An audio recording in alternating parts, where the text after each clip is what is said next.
On the night of May 16, 1943, a British Lancaster bomber was flying so low over a German lake that the black water looked like it was reaching up to hit the aircraft.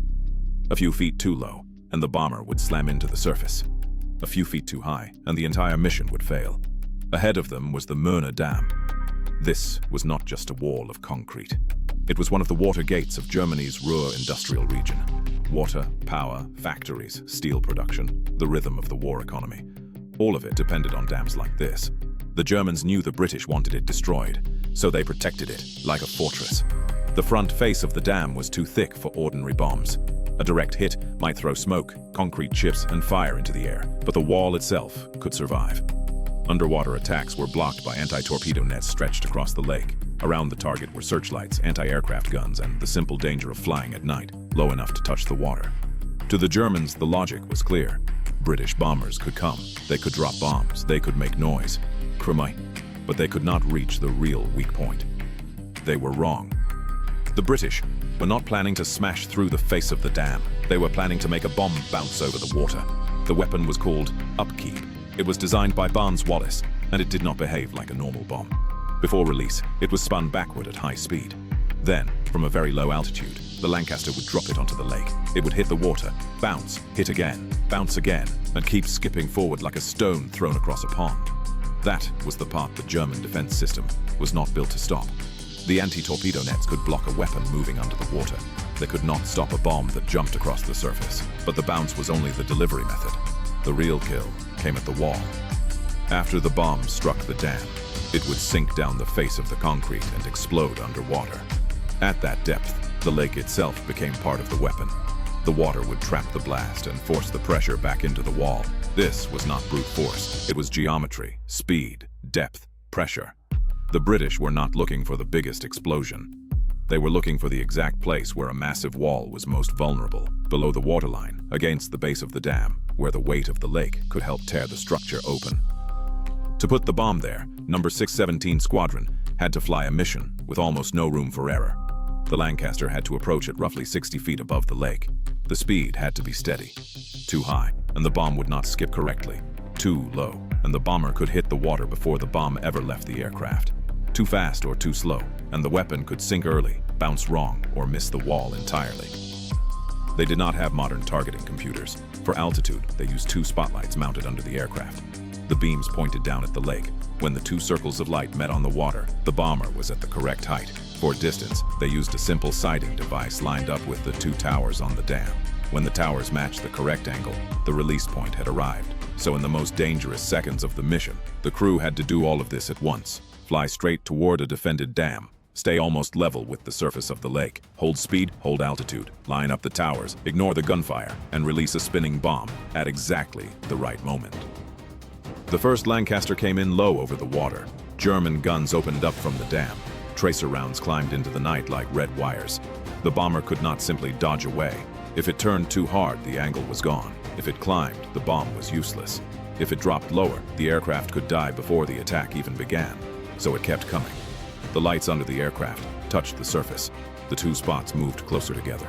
The aimer watched the towers. The dam grew larger in the windscreen. Then the bomb dropped. It struck the lake and did not sink. It bounced once, then again, then again. The anti-torpedo nets were now behind it. The weapon slammed into the dam wall, rolled down the face, sank, and exploded underwater. A column of water rose into the darkness. The wall shook. The crew looked back. The dam was still standing. That was when the raid became truly dangerous. The German gunners now understood the attack path. The next aircraft could not change the method. It could not come in high and drop from a safer altitude. It could not attack from a comfortable angle. Every bomber had to fly the same low line across the lake, straight into a wall of fire. The second Lancaster came in. Same height, same speed, same target, same deadly approach. The lake rushed beneath the aircraft. The guns were more alert now. The aimers had to wait until the towers lined up. The pilot had to hold the aircraft steady, even as the safest instinct in the world was to pull away. The bomb released. It bounced across the lake, struck the wall, sank, and exploded. Still, the dam did not immediately fail. Time was burning, fuel was burning, luck was burning. Every failed run gave the defenders another chance to adjust their aim. Every new approach forced another crew to fly into a firing lane the Germans had already seen. Then another Lancaster went in. The pilot held the bomber at the edge of the water. The spotlights merged on the lake. The sight lined up with the towers. The bomb spun beneath the aircraft, dropped, hit the surface, bounced forward, cleared the defenses, and slammed into the wall. This time, the blast did more than throw water into the air. The pressure moved into the structure. The concrete held for a moment. Then the cracks began to grow. Seconds later, the Möhne Dam tore open. The lake escaped. It did not drain slowly. It surged through the breach like a moving black wall, ripping into the valley below, tearing through roads, bridges, buildings, and anything caught in its path. Germany had built its defense around protecting the wall. The British had turned the weight of the lake against it. Then the crews flew on toward the Eder Dam. The terrain there was even worse. The valley narrowed the approach. The bombers had to turn between hills, drop back down toward the water, and line up again. A bad angle meant pulling away and trying again. Every missed approach meant more time in the air, more exposure, more fuel gone, and more chances to hit the water or the hillside. This was not a clean, cinematic strike. It was a repeated shove into a narrowing funnel of darkness, rock, water, and gunfire. But eventually, the Eder Dam was breached as well. By morning, the German illusion of safety was broken. Not because Britain had built a larger bomb, but because it had found a gap in the logic of the defense. The dam was built to resist direct attack. The nets were built to stop underwater weapons. The guns were built to punish conventional bombing runs. But Upkeep skipped over the nets, struck the wall, sank beside it, and let the lake help deliver the blast. That is what made Operation Chastise different. It was not just an attack on concrete. It was an attack on an assumption. The Germans saw thickness. The British saw pressure. The Germans defended against torpedoes. The British made the bomb jump. But this was not a clean victory. No 617 Squadron paid heavily for it. Several aircraft never returned. And when the dams broke, the flood did not only hit military infrastructure. Civilians and forced laborers died in the water that rushed through the valleys below. War has a way of turning engineering brilliance into human cost. Still, Operation Chastise left behind a rule that has never really gone away.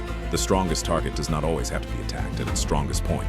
If you can find the structural weakness, the right angle, the right speed, and the right depth, the defense itself can be turned into part of the weapon. That night, Germany's dam did not lose to brute force.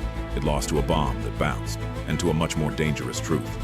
The deadliest attack is not always aimed at the place you protect the most. Sometimes it is aimed at the place you never believed anyone could reach. If you want more stories about special operations, military technology, and the weapons that changed the rules of war, follow the channel and visit the homepage for more. Thanks for watching, and I'll see you in the next one.